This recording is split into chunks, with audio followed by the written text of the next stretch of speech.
بسم اللہ الرحمن الرحیم۔ السلام علیکم۔ سیدنا حضرت آدم علیہ السلام کو دیکھیے، ان کے اندر 5 خصلتیں موجود تھیں۔ پہلی یہ کہ انہوں نے فوراً اپنی غلطی کا اعتراف کر لیا، ربنا ظلمنا انفسنا کہا۔ دوسری یہ کہ غلطی کا اقرار کر لینے کے بعد اپنی غلطی پر بہت نادم بھی ہوئے کہ مجھ سے کوتاہی ہوئی، بھول ہو گئی۔ اور تیسری یہ کہ انہوں نے اپنے آپ کو ملامت بھی کیا کہ میں نے ایسا کیوں کیا۔ چوتھی بات یہ کہ پھر اس کے بعد انہوں نے سچی توبہ بھی کی۔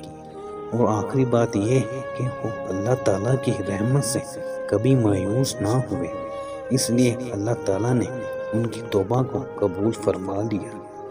اللہ حافظ۔